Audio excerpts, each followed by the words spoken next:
Hello good morning and welcome back friends. आप देख रहे हैं बेसर एजुकेशन यूट्यूब चैनल। आज के इस वीडियो में बात करेंगे 17 नवंबर से रिलेटेड जितने भी इंपॉर्टेंट करंट अफेयर्स बनती हैं सारी इस वीडियो में कंप्लीट करेंगे। साथ ही काफ़ी सारे एक्स्ट्रा फैक्ट भी यहाँ पर डिस्कस करेंगे। सो पूरे लेसन को ध्यान से और लास्ट तक आप जरूर देखिएगा। इसकी PDF आप डाउनलोड कर सकते हैं नीचे वीडियो के डिस्क्रिप्शन में से। तो देखिए, सबसे पहले हम बात करेंगे जो लास्ट वीडियो की क्विज थी आपके लिए। क्वेश्चन था कि गुरमीत सिंह किस राज्य के राज्यपाल के रूप में कार्यरत है। तो करेक्ट आंसर आपका उत्तराखंड होगा यहाँ पर। तो अभी वर्तमान में जो उत्तराखंड के राज्यपाल है वो कौन है? गुरमीत सिंह है।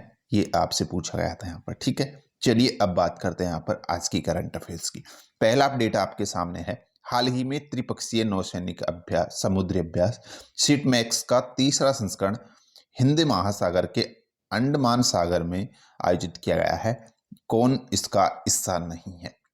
तो यहाँ पर सारी चीज़ें आपके यहाँ पर समझ में आ गई है, क्योंकि जो शिपमैक्स है ये एक समुद्री नौसैनिक अभ्यास है, त्रिपक्षीय नौसैन्य अभ्यास है, जिसका हाल ही में कौन सा संस्करण?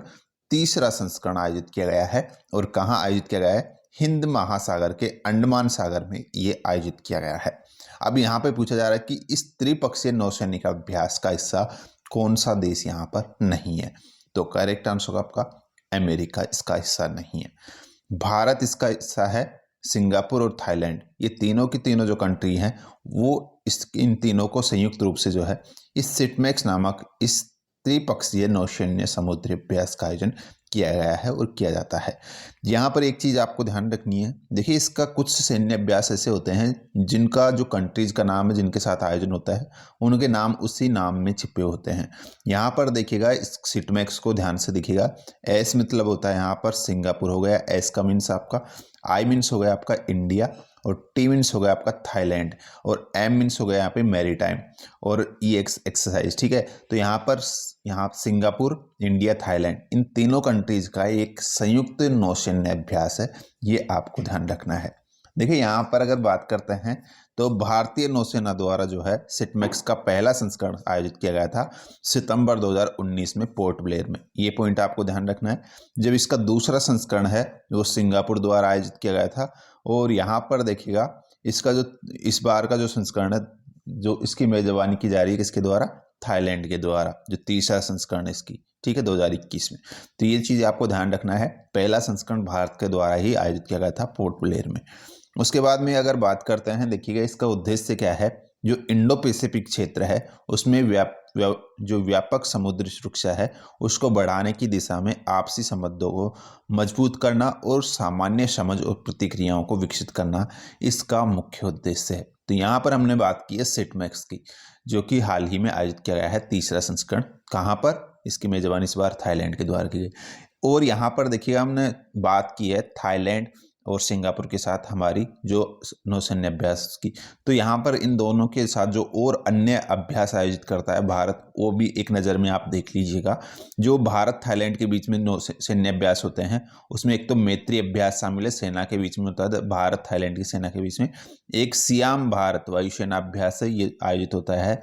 और उसके अलावा इंडो थाई कॉर्पोरेट नौसैन्य अभ्यास है, जो हाल ही आयोजित किया गया था, मैंने आपको पिछले वीडियो में बताया था। तो ये तो हो गया भारत थाईलैंड के बीच में जो अन्य अभ्यास है।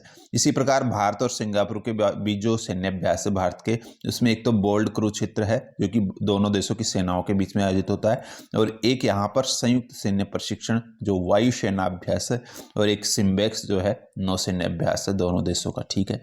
तो ये यहाँ पर आपको ध्यान रखने हैं, पूछे जाते हैं बार बार।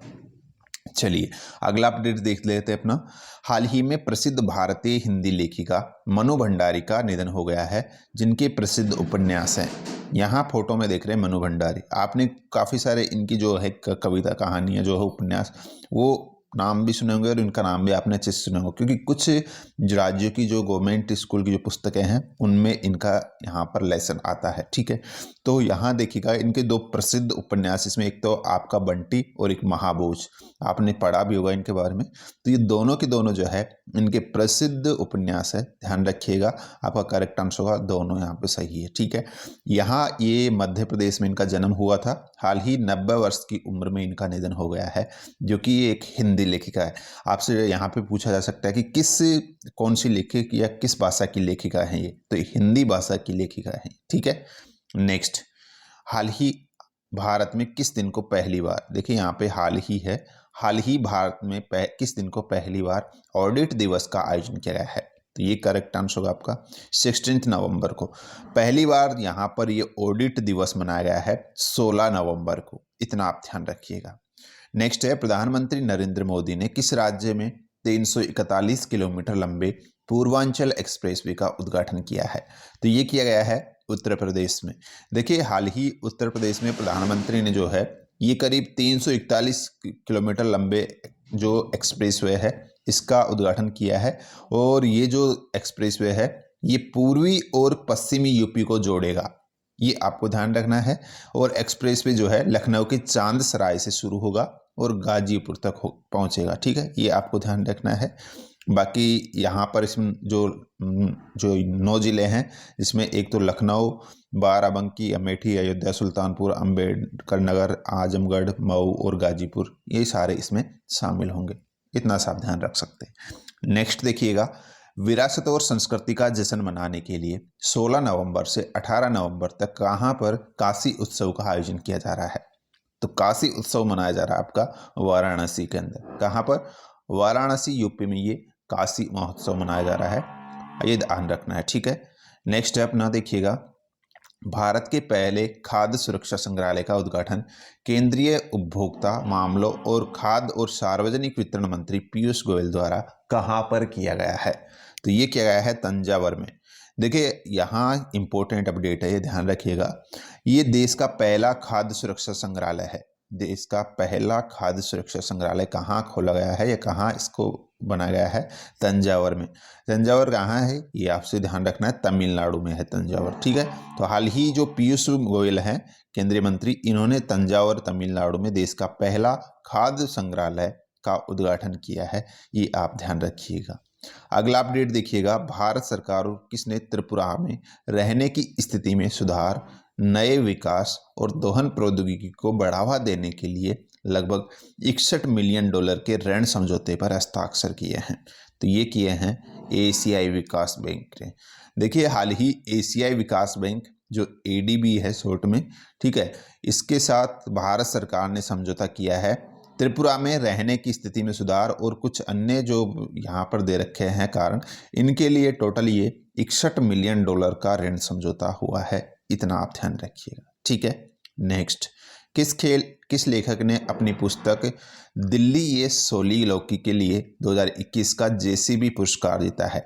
JCB पुरस्कार हाल ही में जीता गया है किसके द्वारा? M मुकुंदन के द्वारा।